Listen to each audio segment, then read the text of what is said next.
I would like to begin, I would like to introduce Dr. Henry Gurr. Who's Henry? Anyway, I guess what I have to say is that the first time I read Zen, or maybe even the second, I don't really remember the experience. I think the book I felt was all right. A student had given it to me, and I hope I told him that it's okay, it's safe, and has degrees of truth, but it wasn't, shall I say, earth-shaking to me at the time, not like I understand it to be now. And one way of showing you how it's kind of the obvious things, why it's important. You know, it's a good read. It talks about writing. It helps university students want to learn, and says they're not here just to get a grade. And it's talked about correct maintenance, and how that's a metaphor for maintenance of your own life. And I have spent nearly 10 years full time creating a bunch of things and resources, which I hope you all discover, called Zen Quality, ZMM Quality website. And that's just a measure of how much the book has impacted me. And you'll find out the different facets to that. But two small things I could mention, just show you how the book has affected me, these, because they're factual and did happen. We lived in a house where the lower level, they come out and there's a series of steps to go up. To go out to the rest of the world. And I was this high-driven physicist trained by Fred Rines, who was the best leader that ever this world could have had. He made you want to be slave-driven. And I was that type about everything I did. We were still building our own house. We had this little puppy dog called Suki. She was a Spitz, white with the tail up around like this. And she loved to be petted. And she would get on the front, I'd come out the door and she would get right there on that front step and wanted to be petted. And I couldn't get by her. So I said, I pet her, and said, okay, Suki, now I've petted you. Now I'm going to hurry. I've got important things to do. Now get out of the way. You know what she'd do? She'd go up to the next step and pet it again. Suki, get out of the way. I've got important things to do. You don't understand.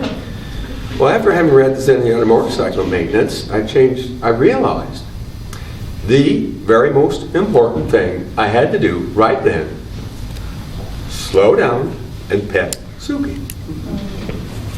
Enjoy the act of petting her, enjoy the world around me, understand that right now is the only thing we ever have, because Pirsig says the past is recreated right now in our mind.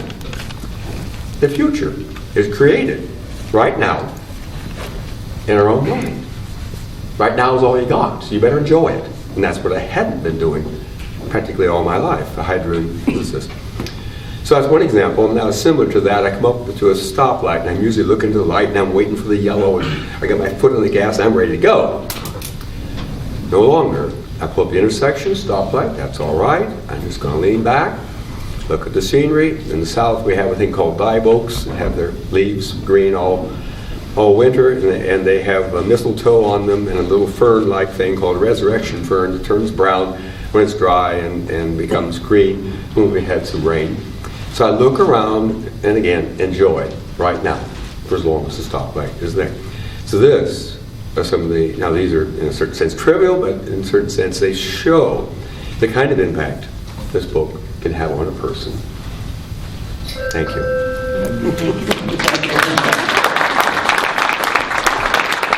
Well, hello, Professor Henry Gurr. Hello, good to be here. Meet you. You're legendary in the Pirsig circles. You have an elaborate website that has many, many links and many reflections and scholarly work and all sorts of interesting items and articles and even letters that you, correspondence between you and Robert Pirsig. So I'm very happy to meet you today. I'd like Good to be here. I'd like to start with just, could you give me a brief biography of yourself, and then maybe move into your relationship with Pirsig's work, you know, a rough draft of your relationship with Pirsig's work before we talk about some specifics of your work.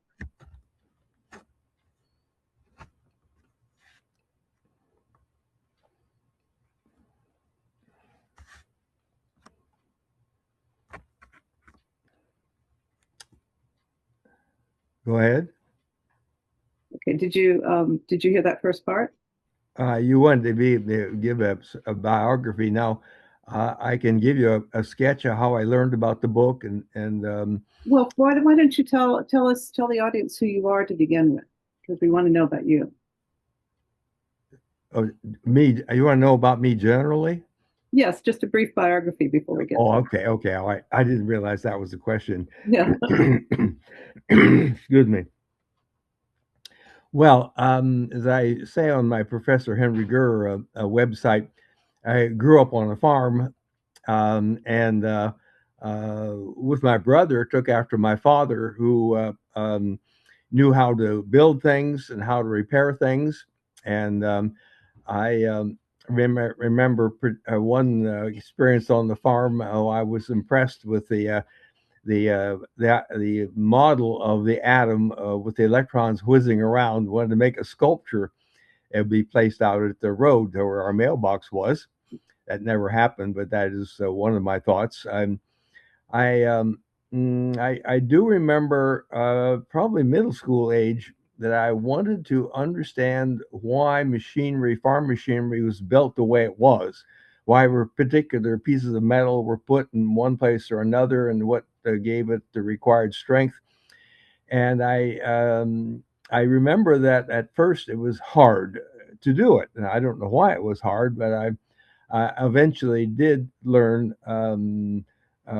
quite a bit, understood quite a bit, and due to the fact that my father had died, we had to sell the farm, and a person, the people who bought the farm, the father of the husband and wife that bought the farm was from industrialist in Cleveland, and he said, "Well, I ought to go to Case Institute of Technology," which I had not particularly heard about it, but it sounded right. And my agricultural class teacher suggested I should go into agricultural engineering, and so those two things were kept in mind. An alum of Case Institute of Technology came to our high school to talk about Case Tech, and during that time, I knew that there was such a thing as physics, and I was intrigued by the fact that there was a thing called relativity, and which was strange, and I wanted to learn about that. And then there was quantum mechanics, and how could a matter be both a particle and a wave at the same time was intriguing. So I wanted to look into that. And so I went to engineering school in 1955 and graduated with a degree in engineering science, which is a little bit more potent uh, uh, study of mathematics and higher level of engineering, including automatic control, cybernetics. And when I got to my senior year, I was didn't particularly want or need to go out and get a job, and I was went over to the physics department to talk to them about graduate school, which they encouraged me to sign up for. I did in my last undergraduate year at Case, did a senior lab in physics and probably some other physics classes, and then applied for the graduate school. And I could stay there as long as I wanted to because in those days I could be a teaching assistant, and that essentially paid the cost for both my courses and enough extra money to live on. And so I didn't need to do anything else except attend graduate school. And by happenstance, my first year there, a very fine gentleman called Frederic Rines came there from bomb research in Los Alamos in New Mexico. He came there, and the significant thing here was that the if you were in graduate school, we were supposed to get a thesis advisor. Well, I didn't think I was going to go there a couple of years, just casual interest. And I didn't need to get a PhD. Well, you were there and you were part of the program, and if you were going to be a PhD, you had to get an advisor. The various professors who I respected and thought I would be interesting to work with, uh, they were building things. They did not need a graduate student, so I went to this new chairman. And I remember sitting in his office across from his desk and interviewing me. And he at one point said he did not accept for a thesis advisor or any student unless they were going to get their PhD. I'm thinking to myself, oh, well, that's not why I'm here. But I said yes because after all, well, that's what you had to do. And that was beginning of one really, really, really super like a ride or experience or several years of getting my PhD, because Frederic Rines was one of those persons that made you want to become a slave driver. And he didn't criticize you or tell you had to, but you knew when he was pleased by your work and by his frown and pursing of lips. You knew when you're not doing the right thing, and you straightened out in a hurry. And so I that was a great experience. One tremendous leader. I was in my PhD research work took me to South Africa to do neutrino experiment underground in the South African gold mine. And they had to go down a series of tunnels, which is quite a story in itself and frightening. But we were in essence at 2 miles below ground in the tunnel down there. And that's how I completed my physics research. And the details of what that was about, I'll not particularly say anything except for the following. The big part of my PhD research there was being essentially a call as um, mechanical worker. We had to install the apparatus and get it working. And let's see where to go from here. And so just we would go down in the morning. We'd get up in Johannesburg at 6 a.m., travel about 20 miles to Boksburg in South Africa to go down in the mine. We'd change our clothes, go down to the so-called minus 76 level, and get off the cart and work and probably a double shift. We stayed down there to do during dynamiting time. And you could hear the explosions off in the distance, and once in a while they get what's called a rock burst, and there'd be a horrible crunch, and the wave would come across our tunnel and knock down shards of rock, and one of them was so big my feet were stinging from the shock wave hitting my feet underneath my boots in the tunnel. One of them was in the dark, and we were trying to adjust things. The boy scared the tar out of me, but so that was the let's call it gut work, grunt work. Well, for essentially 2 years. So I was in Johannesburg. I started writing my thesis there, and even though I'm an experimentalist, it turned out that the hardest part of my thesis was mathematical. I had to calculate what do you say it the area or the size of our detector that presented itself for the neutrino particle that would come through essentially from cosmic rays. And well, incidentally, we did in fact while we were down there see about 20 atmospheric neutrino particles in our detector. That's what we were there for. And so the experiment in that sense was a success. My thesis was a success because I got my PhD. And one story here about what happened there. I had done my calculation and written it all up, but put it in my thesis, and I had a particular easy way of getting the size of the detector, which I used what I called the cavity theorem. The result of any detector is for detecting physics particles is independent of the shape or size of the cavity, rock cavity it was in. Now, Fred Rines didn't believe that idea, and he did the calculation the hard way. And I mean, it was the hard way. He was filling up pages of stuff, and he got an answer that was the same as mine, except for a factor of 2. And he asked me about this. I went back and looked. Oh, darn.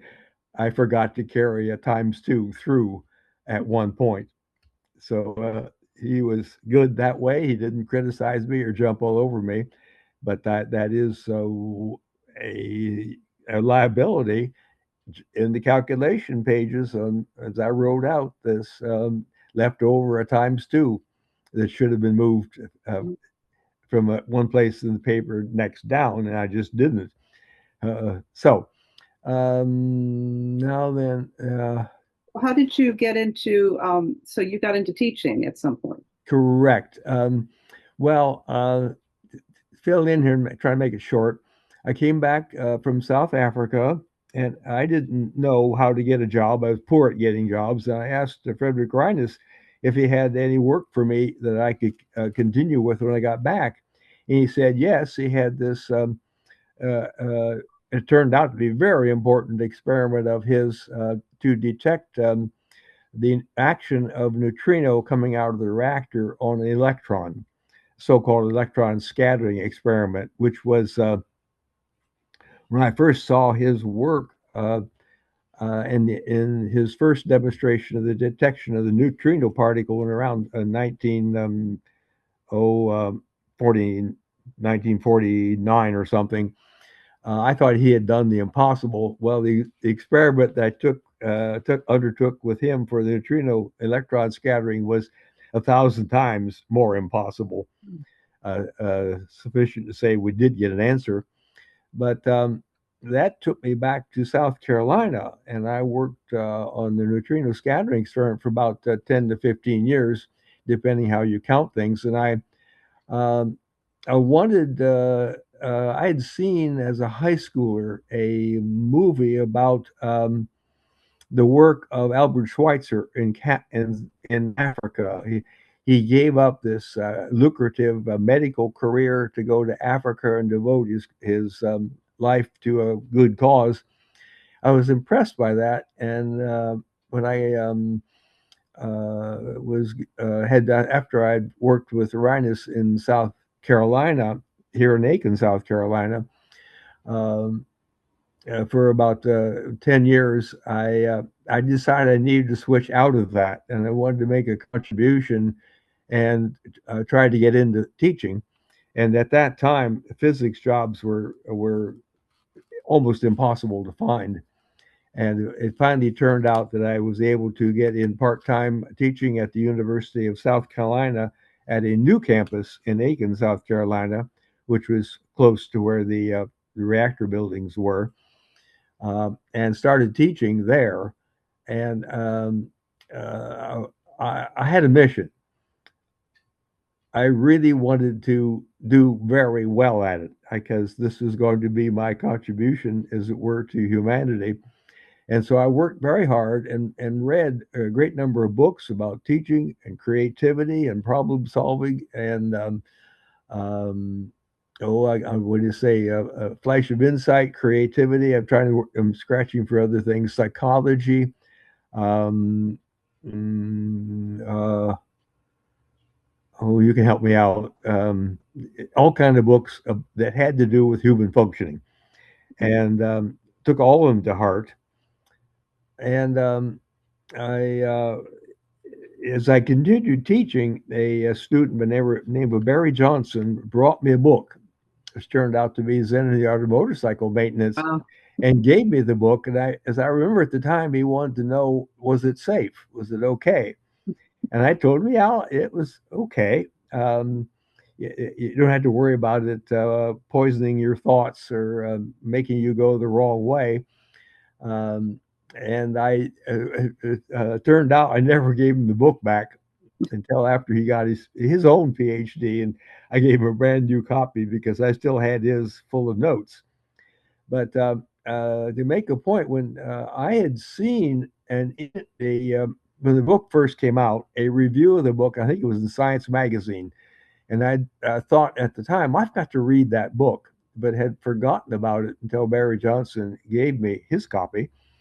And at first, I did not see it as very wonderful or very powerful or earth shaking or anything. It was just a good book. I told Barry it was a good read, and had many valuable insights, but was not impressed with what I found eventually to understand, that the book was a sea change in humanity's understanding of self, and that Robert Pirsig's concept of quality was absolutely right.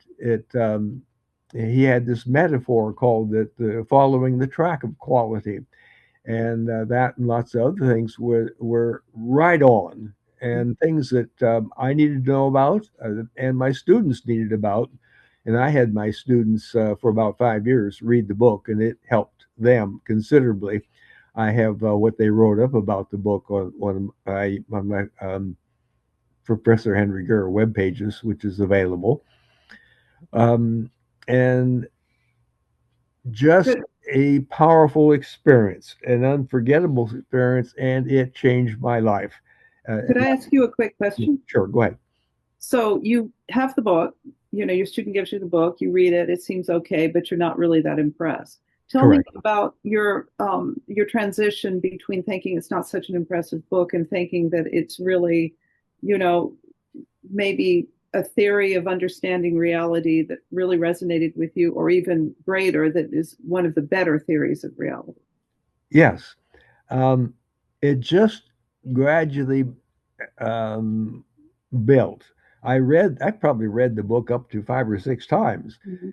And each We time all do that. understanding more and filling in more and seeing more clearly what it was all about. And it's the understanding how good the book was and powerful emerged slowly. And I don't remember the exact. There were no sudden openings really. It's sort of like the fish metaphor, right? You had a little bite. You caught the fish. There was a little bite. And that leads to more. Yes. And then that leads to more, and it builds. And by the time I was about ready to retire, I had see that in the Zen Yard of Motorcycle Maintenance, he works in this trip with Chris, his son, on the motorcycle from Minneapolis to San Francisco. And I said to myself, sometime I've got to follow that route. So when I retired in essentially 2002, that's when I took my first research trip along the Zen route. And I'm the kind of person that doesn't do anything just for the fun of it. I made a literary research project, and you should. Here's a physicist, a nuts and bolts tractor mechanic doing a literary research. But I got my camera brand new, and I got a GPS.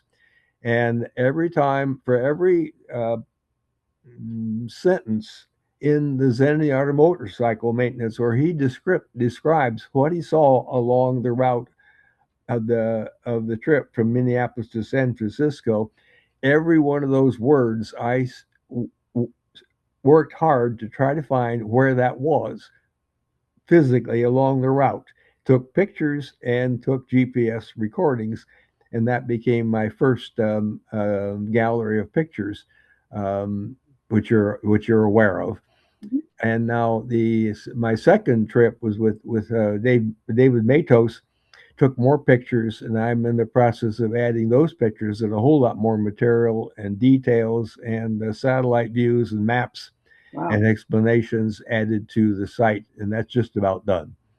And just for clarification, that second trip was it was a 50th anniversary trip that maybe the 20 odd some people, maybe a few more, took. Correct. And people went on motorcycles and in cars, and you and David, your assistant, went in a car. But you and David were the only people out of the whole group who went the whole way, who went all the way to the West Correct. Coast. The people, as we started out, there's the 20 odd motorcycles and the cars, us included, started out from, in essence, Minneapolis. Actually, it was outside of Minneapolis. Can't think of the name of the town. But the people would join us as we drove along and would leave us. And so about 10 people got to Bozeman and took part in many good activities in Bozeman. But then after that, David Matos and I were the only person that went the rest of the way. One really wonderful thing was there was one of the participants was Steve Sappington and his wife Nancy. They drove probably as far as Bozeman, but then didn't want to go the rest of the way, and they returned to California. Well, they called us up and said they would meet us at the climax point just south of Casper, California. They would pedal up from Mendocino to meet us. So we had a good time then, took photographs, which I'm including in these 2024 pictures added. So you it's have great to see them. Oh yeah. So you've got an extraordinary archive. Yeah, You yeah. said Now, the first in 2002 you had 500 photos, and now you have 1,500. Is that correct? let's see, corrections about the my first trip. I took about 1,800 photos, and about 800 or 850 were posted, and now probably another 500 are being added, something like that. I don't know the exact count, but it's a large number. Um, and I should add this, that if you look at my website, there is absolutely huge, and that represents essentially 15 years, approximately full time, to research and discover and write up, and then make those text web pages with commentary and link, and then also the gallery photos. It's the 1,500 by now um, photos. All that work took some 15 years, essentially working full time. And that's a measure how important this book is to me. Well, it's an extraordinary archive and really valuable to, us as Pirsig, people who are very, very, who agree with you that this book is one of the most important books, ever written for us. Yep. We Yes, certainly thank think you. it is the most important book. Yeah, a sea change Yes. in humanity's understanding of itself. I wish I had better words. Could you illustrate elaborate how, on that a little? Could you elaborate on that a little, that statement? yeah. See, as Pirsig says, as scientists, let's say right up through the 50s or 60s, thought of themselves as being materialists. They were looking at the physical world and researching the physical world, um, looking at it as an objective observer. They were not involved. Their what they saw had nothing to do with their personality. It was factual and actual and real. And this brings to mind the following.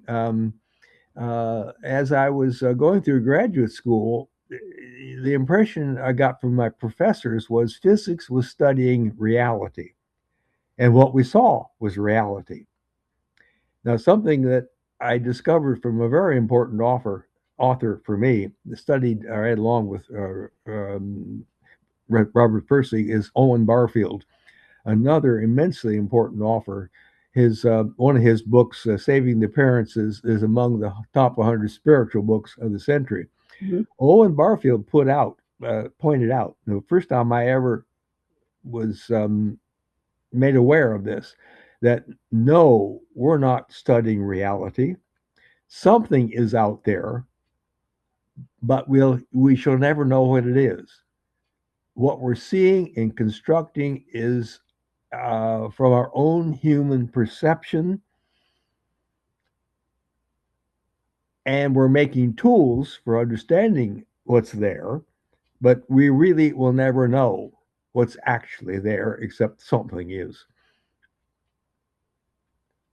So Pirsig is pointing out, rather than being objective observers which are uninvolved, we are participants in the observation. That's not Pirsig's word. I forget what Pirsig's word would be. Owen Barfield's word is we participate.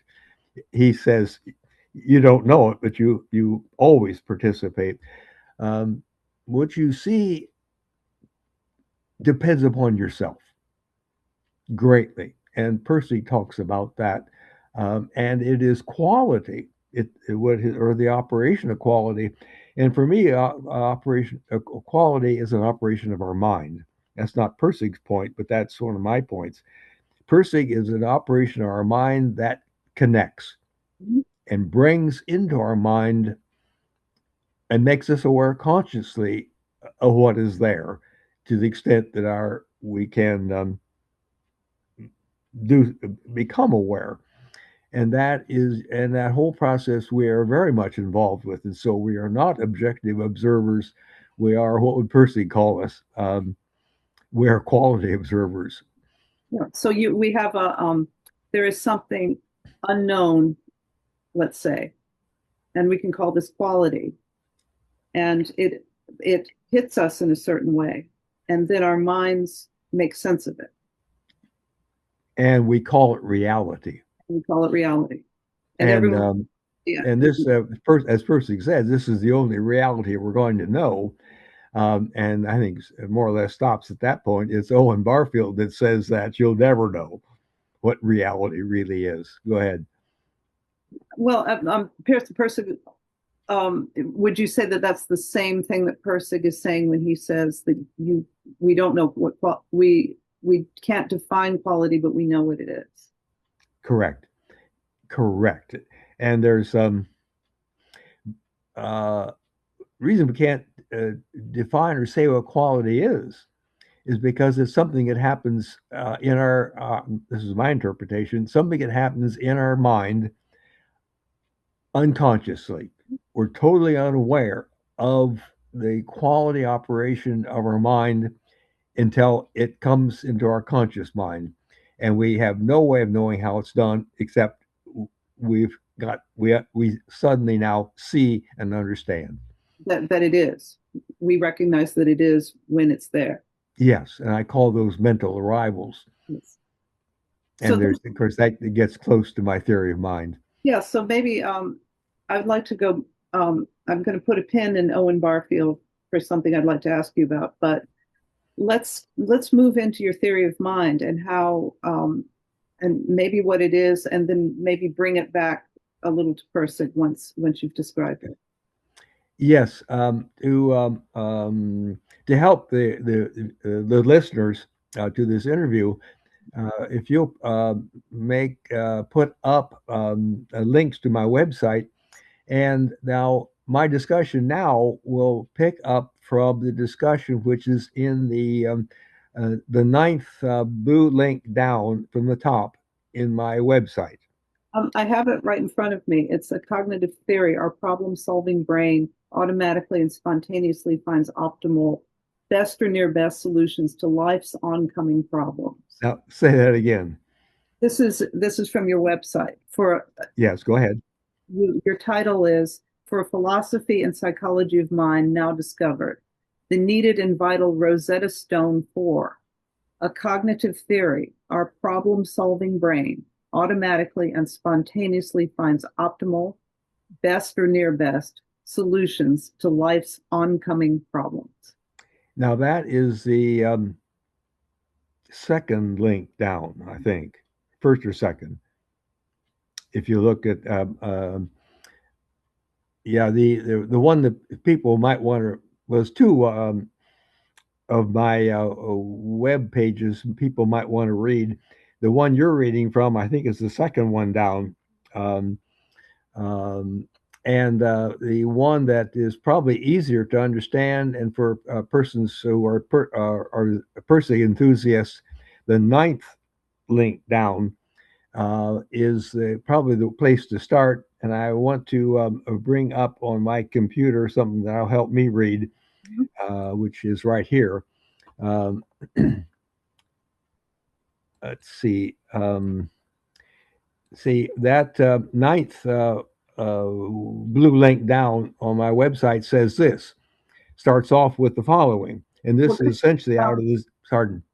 Would this be Pirsig's quality supported by Gurr's How Mind Works? Is it that one? The ninth one talks about Gurr's support of Pirsig. Yes. So read that title. I can read the title. I can't link to it because of that problem we were having. Sure, go ahead. Yes. But if you read from it, that would be great. Yeah, I will. But read the title. The ninth link. Pirsig quality supported by Gurr's How Mind Works. Yes.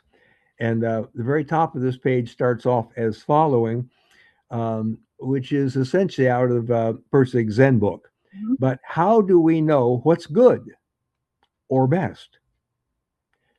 You just see it.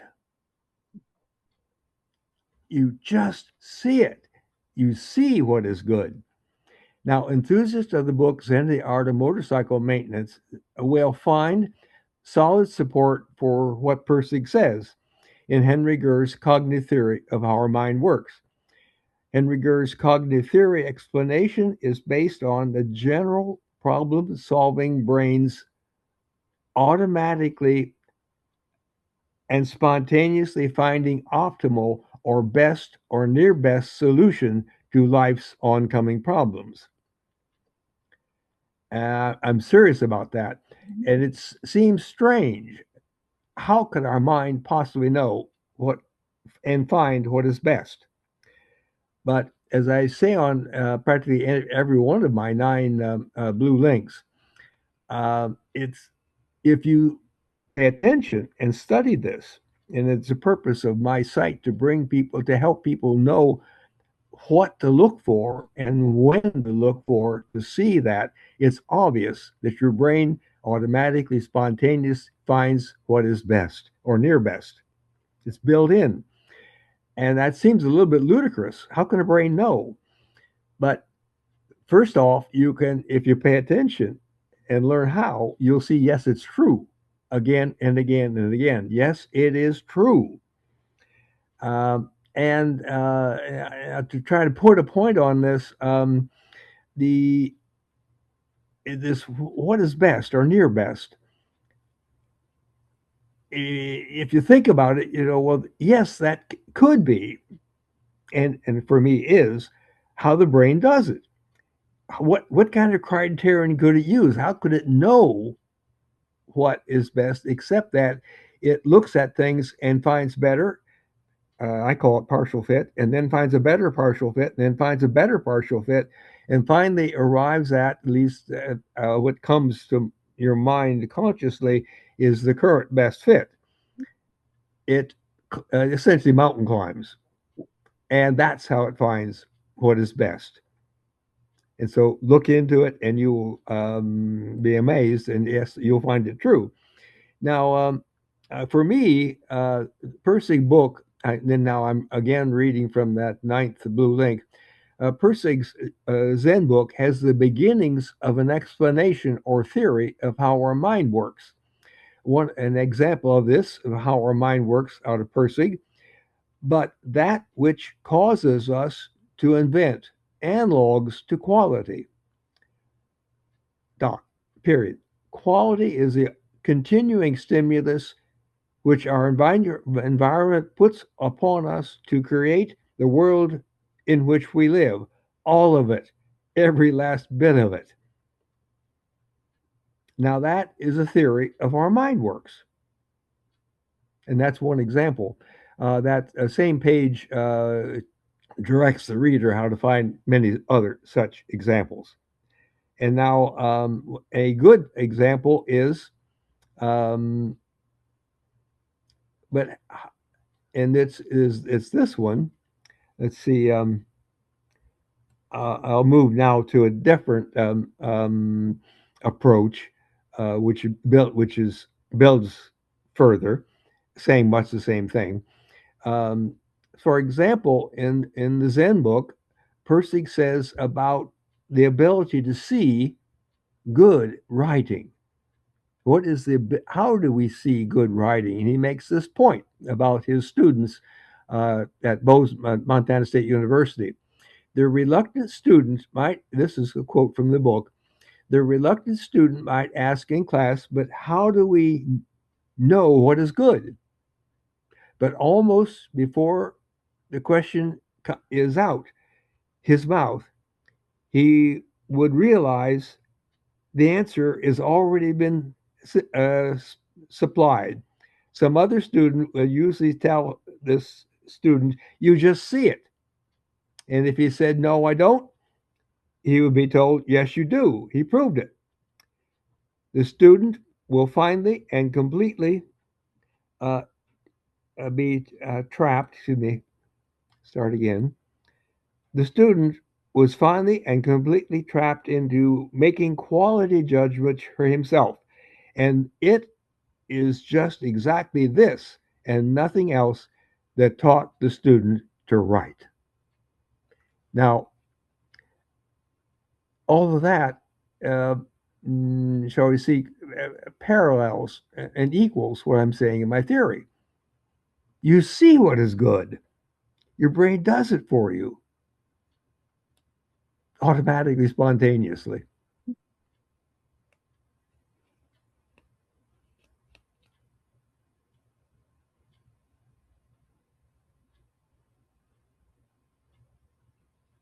The implications of that really are exactly what you said, the sea change.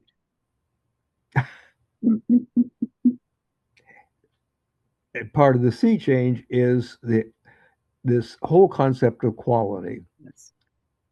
That we are Quality. quality. Go ahead.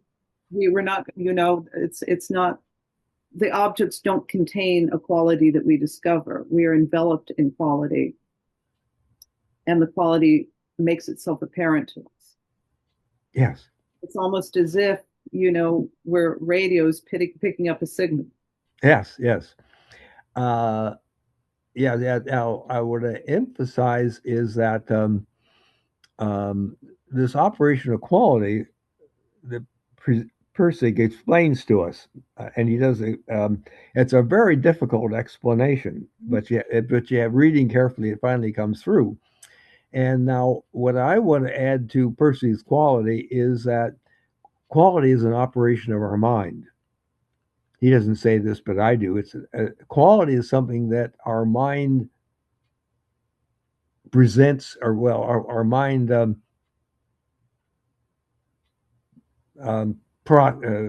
quality is something that our mind arrives at. We are immersed in our environment, and there's coming into our eyes and ears are what's around us. And Percy would say quality connects us to reality. Mm-hmm. And then I add to this, comes down my theory, automatically, spontaneously, we become aware of it in our conscious mind. And all of these processes that create this are, for very good reasons, totally unaware. Mm-hmm. Now, Unconscious. the reason we're totally unaware of the operation of quality, we're totally unaware of what our mind is doing, because if our conscious mind, which is a weaker, lesser power of ours, if our conscious mind knew what our unconscious mind was doing, it would alter it or mess it up. Mm-hmm. So we may not know what our mind is doing. It's totally unconscious until our mind finds the answer and then presents us to our conscious mind. And of course, that's one of the things that makes my theory hard to understand. Silently, invisibly, unknowingly, our mind is finding best. And what? How can this be? And because you don't know what's happening, you don't know where it's come from, it's a mystery, and that compounds the difficulty of understanding my theory. And clearly, understanding my theory is very difficult. People, Well, I think the word you use, mystery, I think the struggle that people have, historically with a more materialist viewpoint, which, we've kind of embedded in, that it implies that there's something we can't know, going back to not being able to know, to be able to define quality, but knowing what it is, but we can't know it's, we can't define quality in a scientific way. And that's a struggle for people. It is a mystery. And these unconscious processes are mysteries. And that I think is the point, that if people could overcome that, could have faith that this is true, even if, it's not necessarily a religious thing, but it is. It's sort of a spiritual understanding that the universe is a certain way. And once you accept that premise, then everything else makes sense.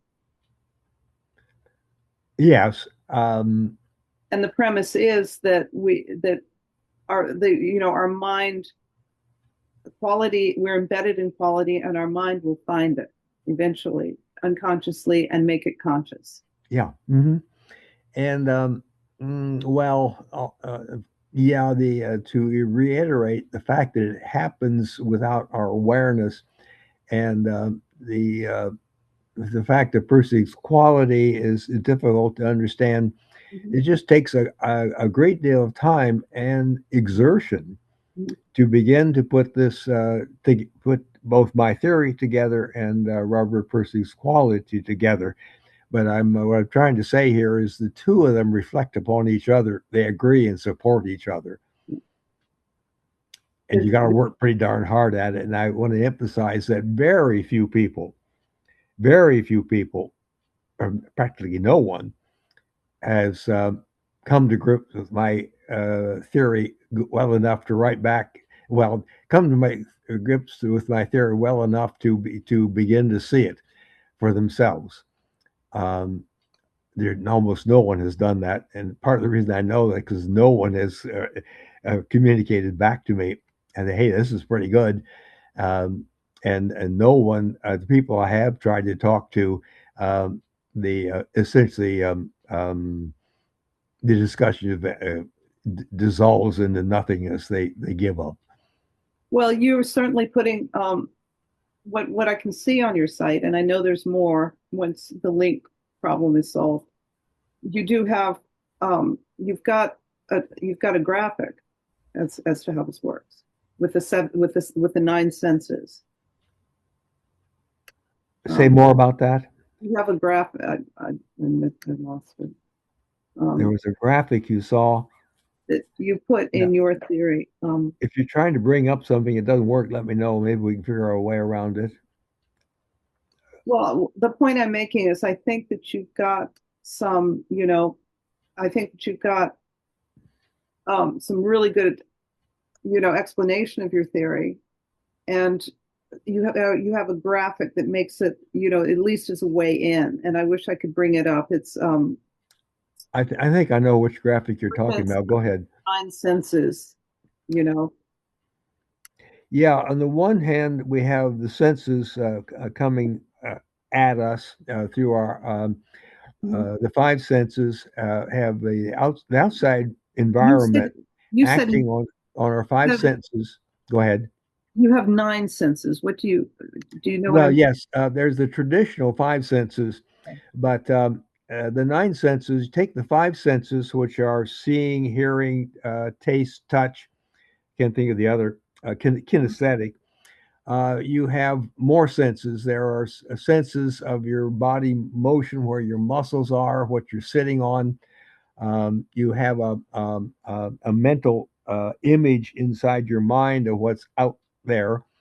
I guess I'm not getting all 9 senses there, but I truly believe there are 9 that are separate and worth mentioning. But your senses, the world, the external environment is impinging your senses on the one hand, and on the other hand, you have your mind that is doing something like the following. Your mind is making a mental picture of what the external senses are sending in. and he keeps on adjusting the mental picture until the mental picture fits the senses arriving. Then at that point, it becomes conscious and you're aware of what's there. It has achieved a good fit. Well, I think it's really interesting what you're saying, and it's definitely worth people looking at, checking this out more, people who are interested in Pirsig and what Pirsig is saying about quality and looking at the way you're interpreting it. And I think that if people look at the way you interpret it, that's really going to, add to the understanding of Pirsig's theory.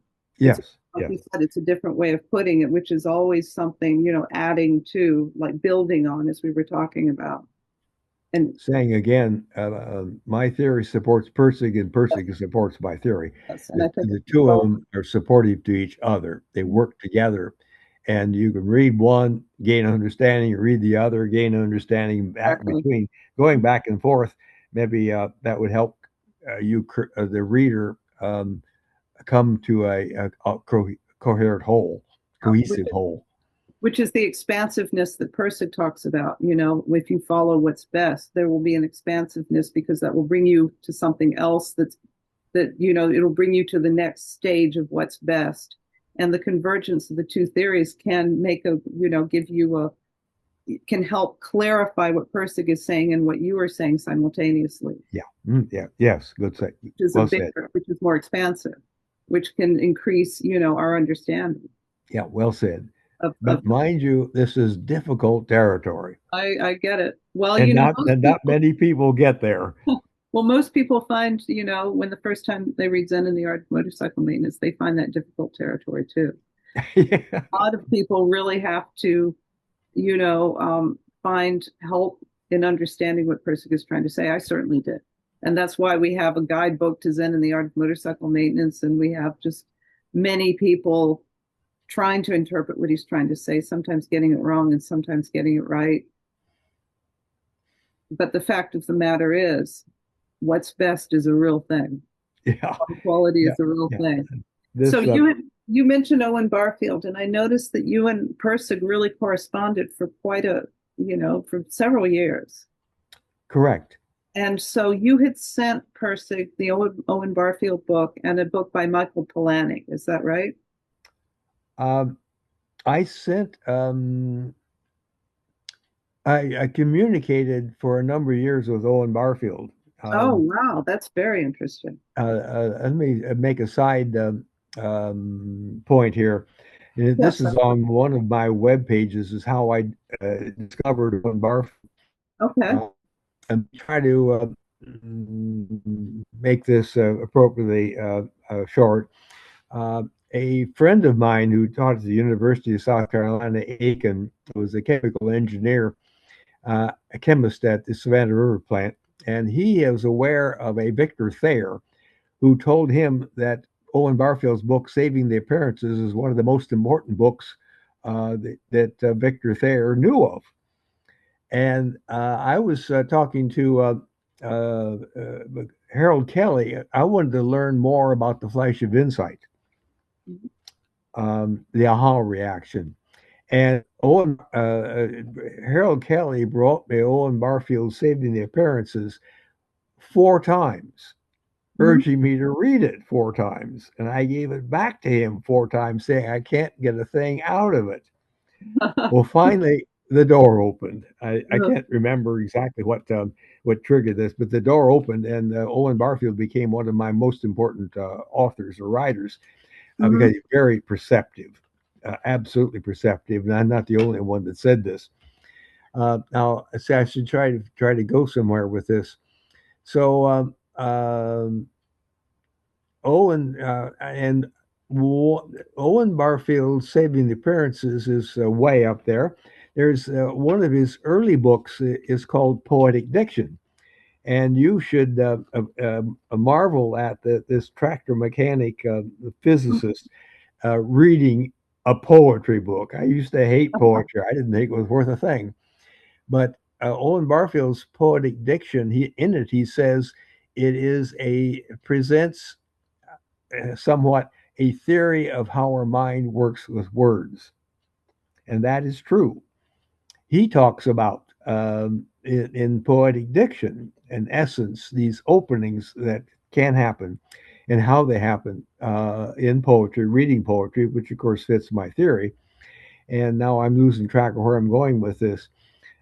Well, in poetic diction, uh, Owen Barfield talks about the distinction between subject and object, Mhm. pointing out that early days in our human existence, we didn't have subjects or objects. But there eventually became a time that we became an objective observer looking outside at the outside world. Mhm. And now Robert Pirsig much as says the same thing. I can't remember where. So I sent these quotes to Pirsig, telling him to look into poetic diction.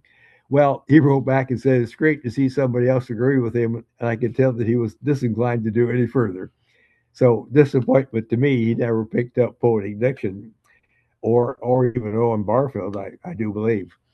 Uh, Now then, concerning Michael Polanyi, a third very important author and a very important understanding of how our mind works.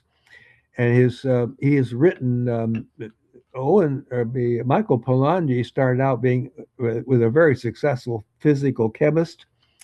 And in the Second World War, because he was partly Jewish, had to get out of the country and went to England and became a physical chemist professor, I think, at Manchester University for, I don't know, 5, 10 years.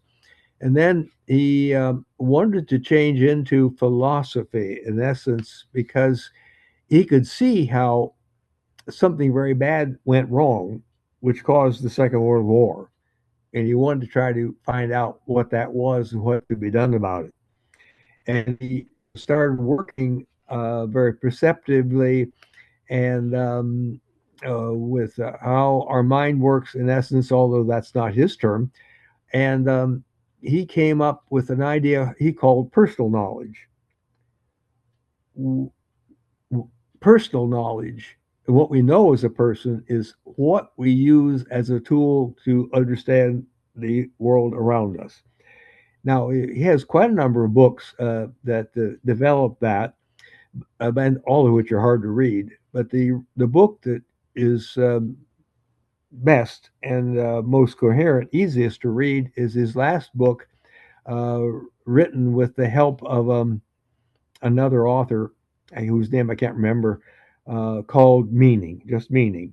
That's the Michael Polanyi book that people should read, and because they'll find out how he understands how our mind works very perceptively to help us know further um, how we as persons first off understand what's around us, and then second of all how we create theories about what's around us. And so that Michael Polanyi book is um, very important and quite illuminating, along with Barfield and Pirsig. So meaning is an interesting word. And The book Pirsig, isn't the book isn't particularly about meaning. It except for the following. He's discussing how our mind go does anything, and with meaning as the result. Although I don't think he says that Mhm. in that way. Now, at this point, let me add another point about meaning. Not only does our mind help us automatically, spontaneously understand what is best, it creates in us understanding and insight and openings into what's going on. And it took me a long time to realize this, and I've written up how long it took me to realize our mind creates, with everything else it brings into our conscious mind, meaning. Meaning is what results. We know meaning, we have meaning, and it's something else our mind does for us, spontaneously and automatically. So would you say, how would you relate meaning to Pirsig's notion of analog? Say again? How would you relate meaning, the way you conceive of it, to Pirsig's notion of analog? Analog? Mhm. Yes, analog. Yes. I was saying our mind presents to us meaning automatically, spontaneously. And similarly, our mind enables us to see analogies and analogs. And similarly, our mind helps us see into and understand metaphor. Metaphor is something our mind can do very easily and wonderfully. And I have a one of my part of my one of my web pages discusses just how it is our mind um, brings the meaning of metaphor in front of us. So is that And something that people can access on your website? it's yes, there's a one of the 9 menu items. Let me try to bring up the one that this turns out to be. Give me a second. I can't see you right now because I'm looking at something else. So on the 9 different on my website, the 9 top blue links, the blue link that talks about our mind working with metaphor is, I think, spelled out in the one, two, three, fourth blue link down that says, even a partial fit problem solution is highly useful. And I want to say quickly that a partial fit is an unfortunate term, but it's the only one I can think of. I'll get you back in a minute. Um, let's see. Here's what's what. The partial. See, um, suffice it to say this, and I got to think carefully and accurately here. And this is the point of the fourth blue link down. Um, it took me another thing. It took me a long time to realize. Yes, our mind will present to us best or near best solutions, and these will come up first. But you sometimes realize that the first thing that comes up is it's a good fit, but I would call it a partial fit because a few seconds later it'll come up with a better partial fit, and then there may be even later that it comes up with a better partial fit, and you can see your mind going through these this iteration of better and better and better partial fit. And the metaphor, the analogy and metaphor ability and meaning ability is part of the partial fit. It's interesting what you're saying, because when you think about working on a problem or trying to figure something out, the way you described it, coming up with a better and better partial fit, a partial fit, and the partial fit gets better and better. That's exactly what it feels like when you're mulling over something. Yeah. Mm-hmm. Great description of it, of that process. And unfortunately, the name partial fit is, well, it's lackluster at best.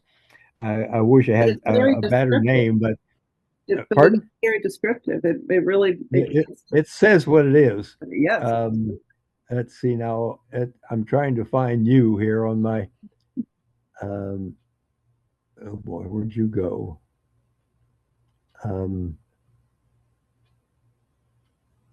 So you think of your next question here? Here you are. So partial fit, although it's a lackluster term, it says what's correct. And as I've said before, you will see that my theory, what I'm trying to say, is correct because you can see it to happen right in front of your very Right. eyes You're right. again and again, but you have to know when and how to look.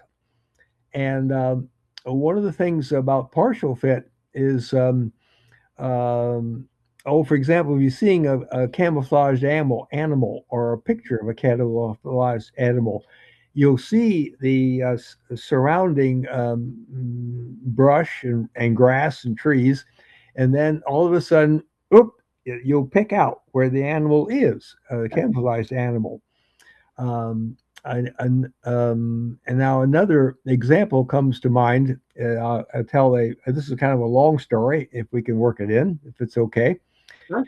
And a very good example of partial fit. And I should emphasize that my theory not only applies to human beings, it applies to animals also. And that's this story.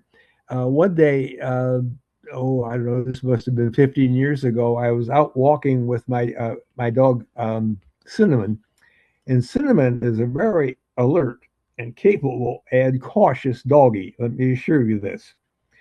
But I saw her going down our sandy lane ahead of me in bright sunshine, and she stepped right over a black log thing, and I knew it was a snake, a 6 foot long snake. I got closer and made sure the snake was not venomous. And I thought to myself, Cinnamon, you need to pay more attention. So I called Cinnamon back. Now, Cinnamon had a partial fit enough. She understood the world around me. She understood I called her. She understood partial fit to come back. She stood beside me, and and she stepped right over the snake to do it. And I'm pointing at the snake and saying, "See, Cinnamon, see, snake, look, snake." No reaction. Suddenly, and this was quick and this was instantaneous, and that's our mind works. Suddenly, the hair on the back of Cinnamon's neck stood up, and she went stiff and jerked, and she's now sniffing closer and closer and closer to the snake before I could do anything. And so I want to stop here and emphasize before she clearly saw the snake or was aware of the danger, she saw partial fit the whole world. She saw enough to turn around, come back. She saw enough to follow my commands. She saw enough to stand beside me. But partial fit, the snake, at least the danger of the snake, wasn't there until suddenly her mind, partial fit, went to the next better fit. And clearly she recognized it. And of course, the snake just as clearly recognized Cinnamon and coiled, and they call it uncoiled at Cinnamon. There's a name for that. Struck at Cinnamon. And Cinnamon jumped back, and the snake took off and went up the tree. But this shows better and better partial fit. And in this case, a clearly huge jump to even yet a better partial fit.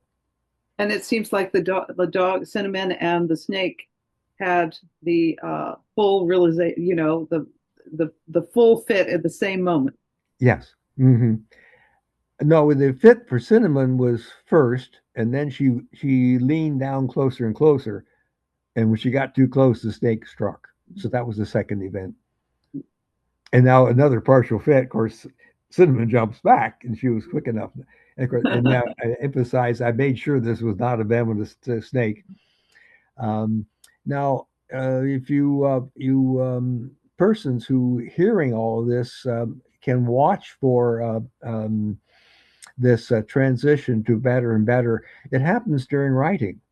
You've written something, and they look back at it, and all of a sudden, oop, that's not any good. And then almost immediately, oop, I see an improvement. You type that in and look at it, and then, oop, there's another improvement. And so writing is one of the places where you can see most clearly this progression of partial fit to better and better partial fit, again, spontaneously, automatically. Now, even looking at when I do a save as of any document, there's the line on my Microsoft Word at the top of my screen where the file name is, and I will look up at where each new file save has a version number, version 1, version 2. And I look up there and I'm looking and I cannot see version 3 until it just all of a sudden the 3's there. And that much detail, just something that tiny, will move from can't see it to now it's there. Yes, yes, that makes sense. So It's amazingly tiny, but our brain can move in terms of all the immense stuff it's around us. In terms of this immense screen that's in front of me, can move from not seeing that little single number to yes, now I do see the single number. And I've seen other examples of partial fit. I was looking at my screen, and in the middle of it, this was a web page, was a round disc about 3/8 of an inch, just over a centimeter in diameter. I'm looking at that. What the heck is that? I'm looking at it, and all of a sudden, blip! It's my own image, which was part of the web page thing that they show the viewer when they're getting ready to move to the next step. So look for these partial fits. You'll find them, and and remember, partial fit is always happening. And better and better and better. And this system is part of what makes well, a lot of things always. Let me stop there. Well, it's really interesting because as you describe this, it sounds like this really does have a different level to understanding Pirsig, because you're talking about the cognitive process around the quality experience and the analog produced, from the quality experience. You have the quality experience, a partial fit, then you make a partial fit, then one more, make a partial fit. So you're talking about the cognitive process around Pirsig's, how quality operates in our mind that Pirsig describes to us. Yes, yes. So this is really great. It's a really great. So it sounds like your theory of mind is really a great companion to Pirsig. It really makes a lot of sense. I think you're right. And you study the two of them concurrently, back and forth. One will support the other with a more and more coherent understanding. And of course, if this does happen for people, I hope they will write to me. Send me an email. Google those. Google I right encourage quick. everyone watching this to take a look at this and make it happen. Talk to Henry about this. It's really interesting. Thank you. So I'd like to move on to something else that you've produced, which is a book. So Sarah Vinky, who asked Pirsig famously, "I hope you're teaching your students quality," is someone who you developed an interest in and in fact wrote a biography of her. Yes. Yes. For me, you have it goes something like this. Pirsig's book is very, very important, but you have to realize that Pirsig's book never would have happened if Sarah Vinky hadn't existed and worked with Pirsig in Bozeman as professors of English. And if she hadn't of somehow or another used that word quality. Now, I want to interject here that one of the persons that helped us with a great deal of memories of the what happened in the English department at Montana State University back in the 59, 60s years was Dennis Gary. And Dennis Gary said that she never used the word quality except once. He went into her to see if she would write a recommendation. And Sarah had said back to him, "You never told me that your parents were alumni of Montana State University. Lots of students will tell that in order to get gain points, to get a better grade." But he never did that. And her next statement there, and I'm not remembering too clearly how this worked out, but she said, "Your quality." And that's the one case where we know she used the word quality, except for the times she used the word quality to tell Robert Pirsig, I hope you're teaching quality to your students these days. Hardly anybody else is. She was decisive that way, and the Zen book never would have happened without her. So I thought the world ought to know her contribution and how it came to pass and what were the undercurrents happening in her own life that would have brought the word quality to the fore at that time. And so I embarked upon a book writing project, and I'm not a writer. I hate writing.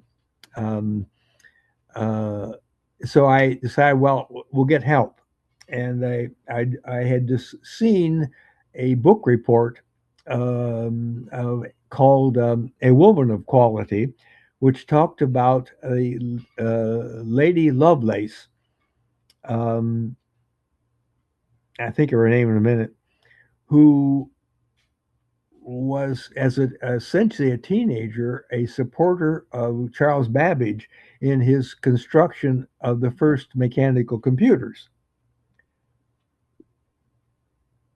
And she had married Lord Byron, the poet, Mm. and he was errant in many, many ways.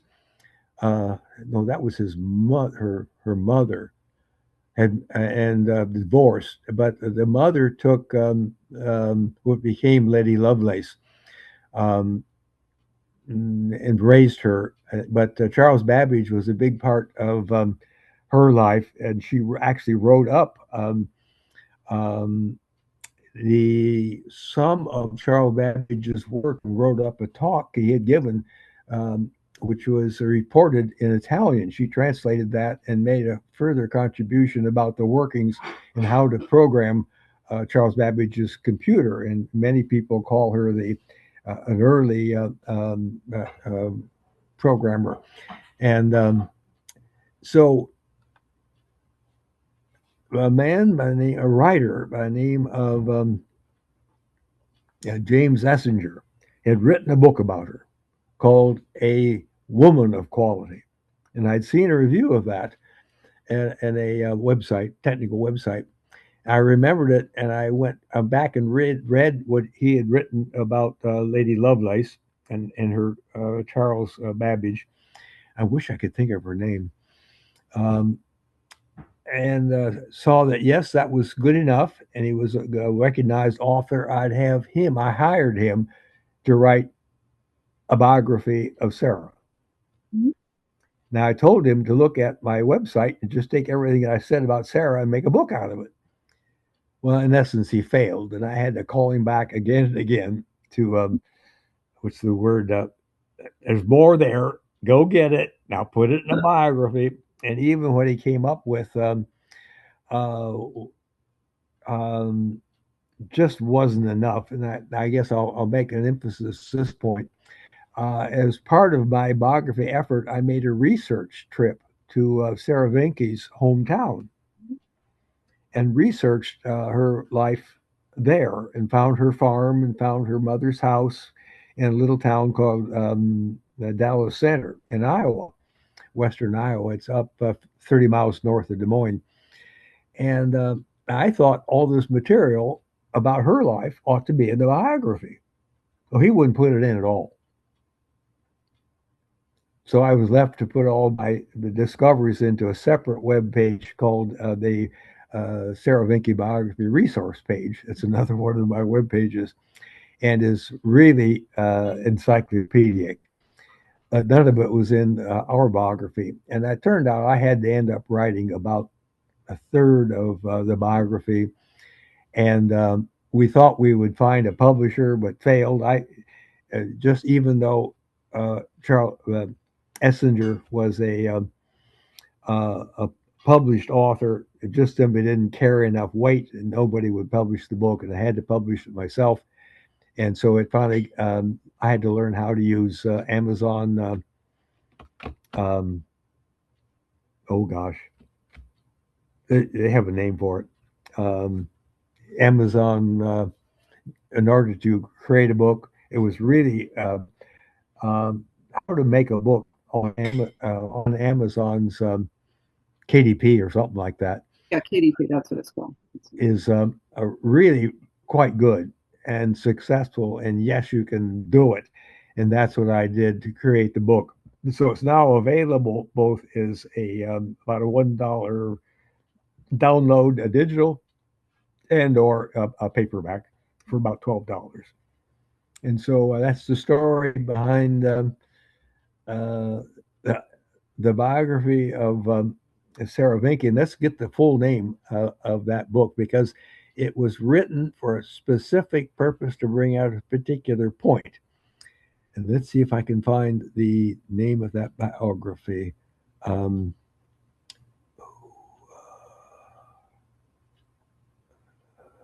let's see. This one would be um, in my Um, new links on my website.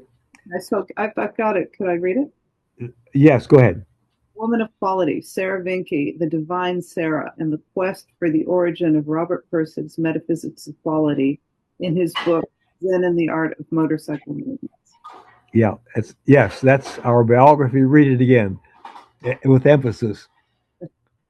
A Woman of Quality, Sarah Vinky, The Divine Sarah, and the Quest for the Origin of Robert Pirsig's Metaphysics of Quality in his book, Zen and the Art of Motorcycle Maintenance. Yeah, yeah. Let's find out in this biography. Let's work on hard, just how it is that this term from Sarah, quality, came to existence. And it includes an examination of the fact that she went to Greece a number of times and was a Greek and taught Greece and Greek thinking to her students quite a bit. I even read to them in Greek, as Dennis Gary reported.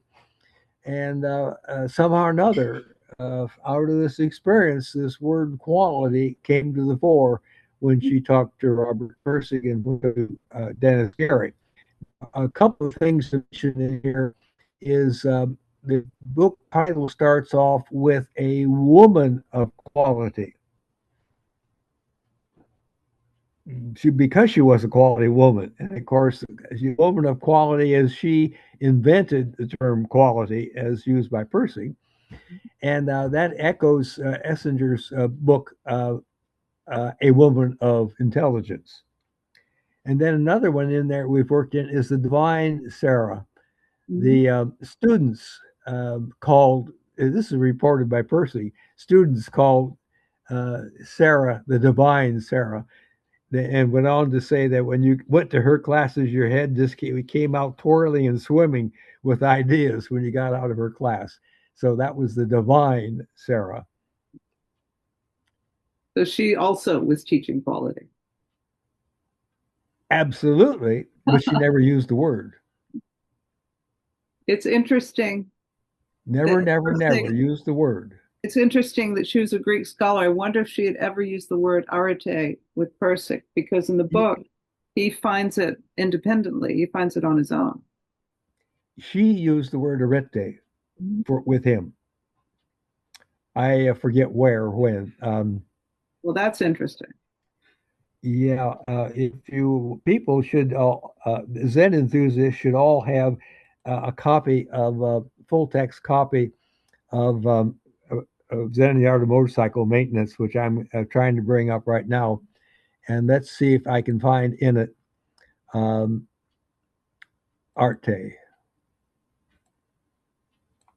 I had looked up previously, nothing else makes the student a good writer. I just found that. That's still on my computer copy. So Zen, the Art of Motorcycle Maintenance, Arete. Arete. E. Hold on. Give me a second. This we've gotten trapped.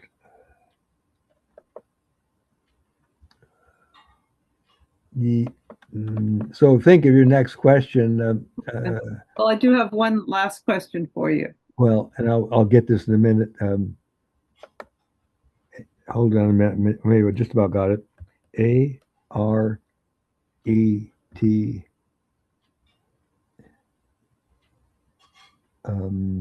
Searching. R-E-T.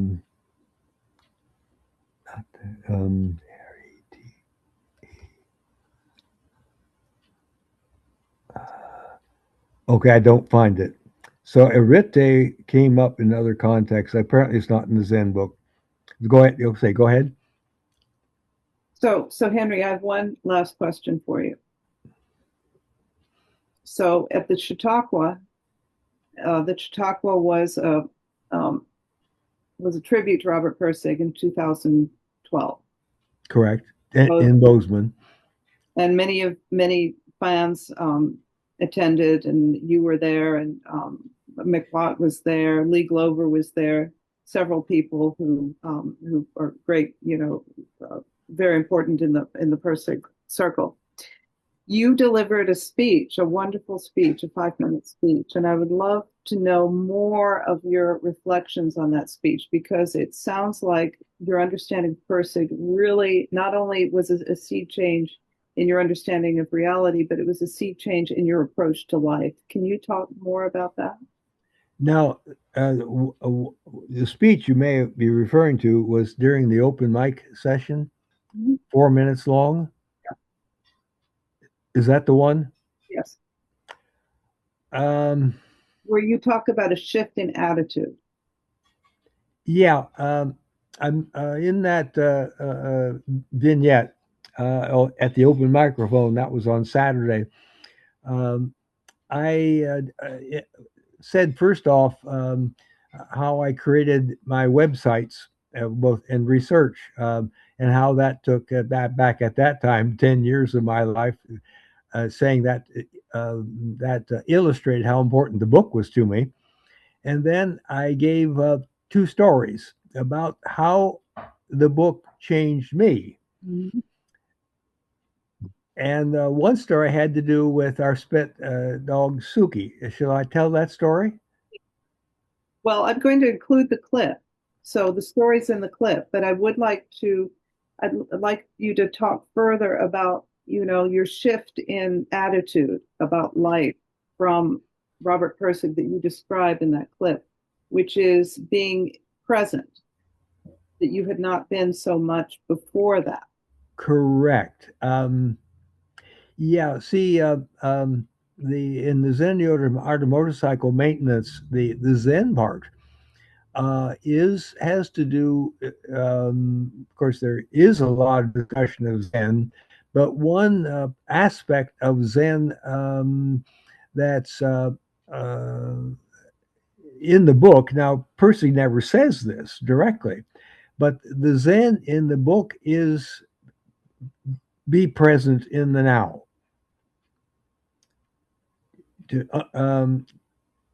So it's be aware of what's around you right now is one of the Zen senses that's built into Zen, the art of motorcycle maintenance, although Pirsig never says so.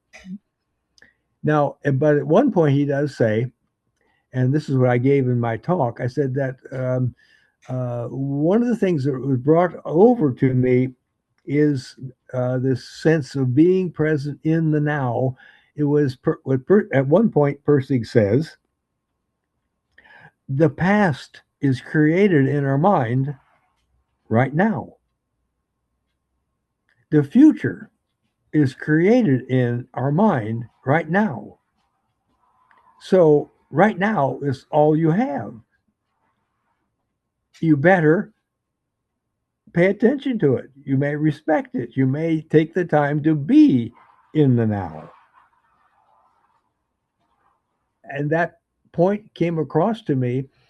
such that I told that I eventually was consciously doing things to stop and slow down and be aware of right now, to participate, to use Arvin Barfield's word, to be present, to be in the now, to see what's around me, to appreciate it, to be involved in it, to take the time to feel it right now.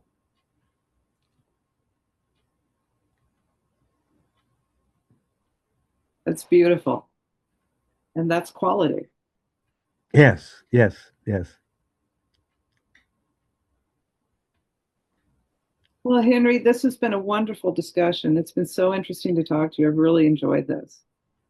Thank you, thank you. It's been a very good session for me, and I've appreciated the chance to share my ideas and explain to the world things that are very important to me. And I hope people will have a look further at what I've put together on my website. Well, it's a very important archive. Your work is important independently of Pirsig, but as something that contributes to the archive and understanding and documentation of Pirsig, it's a really important website. And I'm so happy to have discovered it on my Pirsig journey. And now I'm happy to talk to you, the author of this great resource. I really appreciate it. And Thank you. People really should look at your work, and especially your theory of mind works. Is that what we would call it? Yes. And I call it a theory of how our mind works. And look at your theory of how mind works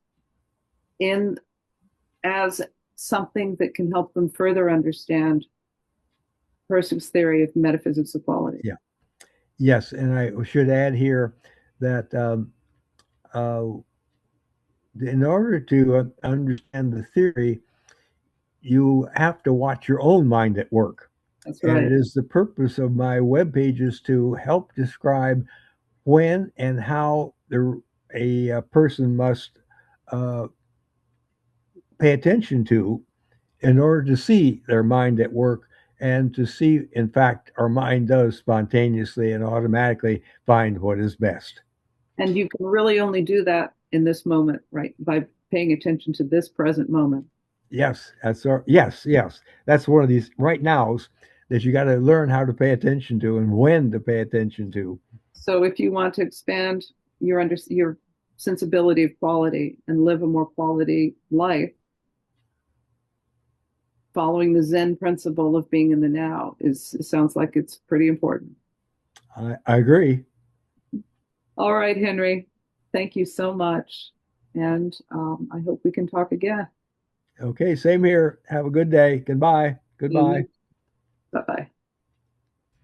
This is a high-quality motorcycle. Henry is our curator, our researcher. He knows everything about Robert Pirsig. Go to his website and you will never leave it. It is so complete.